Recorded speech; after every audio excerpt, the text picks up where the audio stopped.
Astro ऋषि आपकी खुशियों के लिए।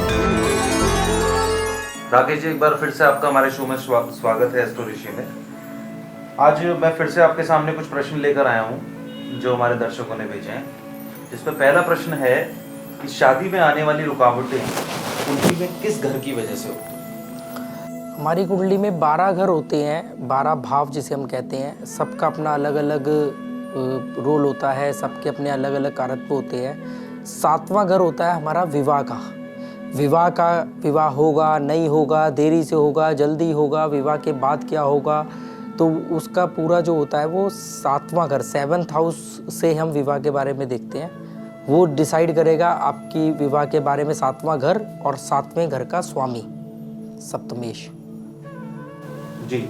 तो इससे इस घर से कोई उसका भी कुछ संबंध होता है, पुत्र होना या बच्चे होना आगे चल के? नहीं, संतान के लिए हम 5वां भाव देखते हैं कि संतान उत्पत्ति में क्या समस्या आएगी या संतान उत्पत्ति में देरी होगी किस तरीके से, उसके लिए हम 5वें भाव का विचार करते हैं और पंचमेश का। पर विवाह के लिए हम लोग 7वां भाव ही देखते हैं। विवाह एक अलग भाव है और संतान एक अलग भाव है। विवाह होता है, संतान नहीं होती। राकेश जी, शादी के लिए योग कब बनते हैं, उसके लिए किन ग्रहों को देखना चाहिए? देखो, शादी एक बच्चा पैदा हुआ और उसकी कुंडली में शादी का योग है तो वो तो 5 साल में भी शादी हो सकती है। एक लड़की हुई तो उसकी कुंडली में विवाह का योग है तो वो तो 10 साल की होगी तब भी शादी हो सकती है। नहीं होती, पर क्योंकि उसकी इच्छा नहीं होती।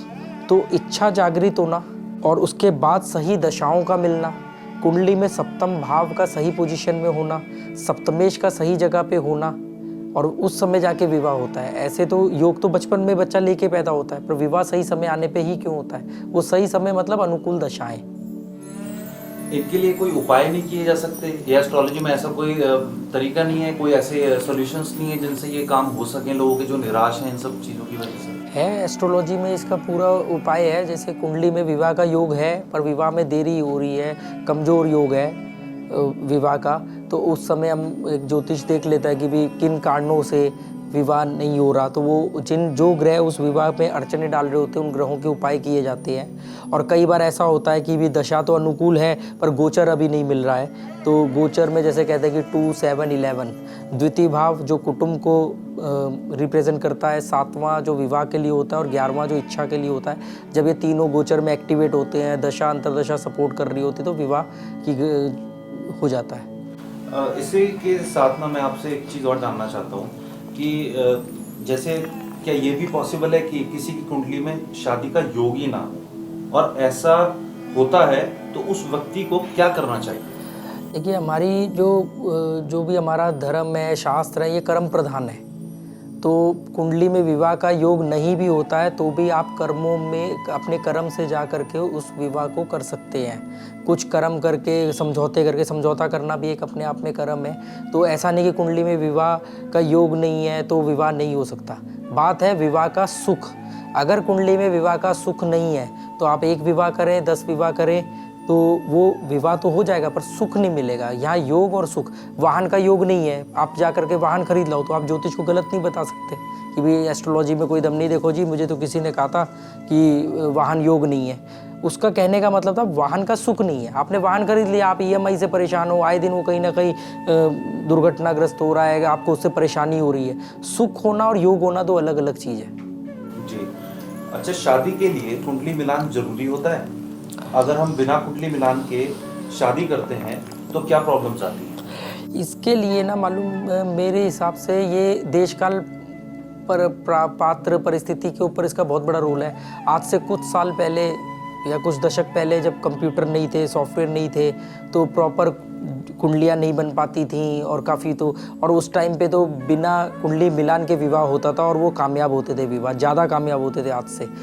क्योंकि उस समय हम लाइफस्टाइल अलग था, माँ बाप को देख करके विवाह हो जाता था कि माँ बाप को देखा और बच्चों को देखने की ज़रूरत ही नहीं होती थी, क्योंकि मालूम है कि अगर बच्चों से कुछ गलतियाँ हुई तो माँ बाप संभाल लेंगे और जैसे माँ बाप होंगे वैसे संस्कार मिले होंगे। पर अब चीज़ें अलग है। अब बच्चे ज़्यादातर अपने माँ बाप से दूर रहते हैं, बोर्डिंग में पढ़ते हैं, हॉस्टल में रहते हैं या किसी भी और वजह से, तो माँ बाप के संस्कार अलग हो जाते हैं, बच्चों के कुछ चीज़ों में चेंजेस आ जाते हैं। इन सब चीज़ों की वजह से भी होता है। पर कुंडली मिलान का जो आपने मुझसे पूछा, कुंडली मिलान एक कैलकुलेशन पार्ट है कि दो लोग आपस में मिल रहे हैं, क्या इनके लिए परिस्थितियाँ, इनकी कुंडलियाँ एक दूसरे के लिए उपयोगी हैं, तो उसमें वो कैलकुलेशन पार्ट है कि 36 गुण होते हैं, हम 36 गुण मिलाते हैं जी। अब काफ़ी मतलब आपने देखा होगा जिनके 36 गुण मिले उनके भी विवाह खराब हुए हैं, उनको भी दिक्कत आई है, क्योंकि कैलकुलेशन पार्ट की सीमाएं है। ग्रह मैत्री है, ये बताता है कि आपके बीच में तालमेल कैसा रहेगा। पार्टनरशिप, अगर आप जरूरी नहीं विवाह के लिए, आप पार्टनरशिप भी करने जाओ, किसी से दोस्ती भी करने जाओ, आप अपनी कुंडली मिलान सकते हो उससे। ऐसा नहीं कि कुंडली मिलान का मतलब सिर्फ विवाह के लिए। हाँ, ये है कि कुंडली मिलान से एक ये हो जाता है कि आपको मालूम पड़ जाता है कि क्या क्या समस्याएं आ सकती हैं। जैसे नाड़ी दोष है, उसको काफ़ी ज़्यादा वो कहा जाता है क्योंकि वो संतान उत्पत्ति में दिक्कत देता है। और 36 गुण होते हैं हमारे कुंडली मिलान के लिए, उसमें से कहते हैं मिनिमम 18 गुण मिलने चाहिए। पर कई बार अगर बहुत ज़्यादा चीज़ें अनुकूल हो तो 15 गुणों तक भी जा कर के, वो ज्योतिष की अपनी योग्यता के ऊपर है, अपनी उसके ऊपर है कि उसको लगता है तो वो वहाँ तक भी परमिशन दे सकता है कि हाँ भी मेरे हिसाब से ठीक है। पर कुंडली मिलान से ज़्यादा, ये मेरा अपना निजी तर्क है कि कुंडली मिलान से ज़्यादा हमें इंडिविजुअल कुंडली देखनी चाहिए कि गुण तो आपके मिल रहे हैं 30 या 36 गुण मिल रहे हैं, पर जिस माँ बाप आए कि ये लड़के से हम अपनी लड़की की शादी करना चाहते हैं, गुण तो मिल रहे हैं आपके 30-32 गुण मिल रहे हैं, पर उस लड़के की आने वाली दशाएं खराब है, तो इंडिविजुअल कुंडली का विश्लेषण भी होना चाहिए कि भी गुण तो मिल रहे हैं, पर क्या वो लड़का आने वाले दिनों में उसकी अनुकूल दशाएं मिल रही हैं, उसका देश काल पात्र क्या परिस्थिति है, इकोनॉमिकल कंडीशन क्या है, सारी चीज़ों को विचार करके। खाली कुंडली मिलान के बेस पे आप किसी को रिजेक्ट कर दें तो मतलब मेरा ये अपना निजी मानना है कि ये पूरी तरह सही नहीं होगा। जी, एक प्रश्न और है इसी के साथ, मेरी जिज्ञासा है उसे जानने की। अगर किसी की एक शादी टूट गई तो क्या दूसरी भी टूट जाएगी, इसका ये कंफर्म होता है? नहीं, ऐसा जरूरी नहीं है।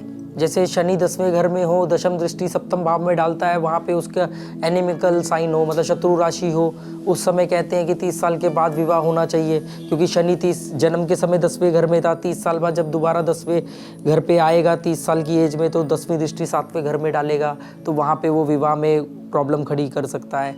तो ऐसा जरूर उस समय कहते हैं 30 के बाद विवाह करो, क्योंकि फिर वो आएगा शनि 30 साल बाद, जिसमें उसकी शादी को 30 साल हो चुके होंगे, बच्चे बड़े हो चुके होंगे, तो वहाँ पे विवाह का वो नहीं होता, क्योंकि वही अगेन देश काल पात्र।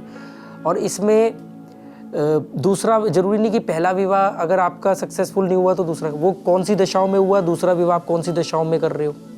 और कुछ रेमेडीज़ होती हैं, छोटी छोटी रेमेडीज़ होती हैं कि आपको दिख रहा है कि इसमें समस्या आ सकती है, आपने उपाय करके किया। कई ऐसे केस देखे गए हैं कि जिसमें अगर वो शादी 1-2 साल बाद करते तो उनकी वो शादी सक्सेसफुल हो सकती थी, तो वो नहीं करी, पर जब दूसरी शादी करने जा रहे हैं तो वो 30 साल निकल चुके हैं। ऐसे और भी कई कारण होते हैं, ये तो मैं एक आपको उदाहरण दे रहा हूँ। राकेश जी, बहुत बहुत धन्यवाद एस्ट्रो ऋषि के मंच पर आकर के और हमारे ये सब उत्तर आपने क्लियर करे, जिससे आज हम एस्ट्रोलॉजी को एक साइंस की तरह देख पा रहे हैं। ऐसा नहीं जैसे हम पहले एस्ट्रोलॉजी को लिया करते थे कि एक किताबी ज्ञान है और जो हमें नॉलेज मिलती है और जगहों से। आज बहुत अच्छा लग रहा है कि आपसे जानकर ना हमें एक साइंस की तरह हम इसको ले पा रहे हैं। बहुत बहुत धन्यवाद। एस्ट्रो ऋषि आपकी खुशियों के लिए।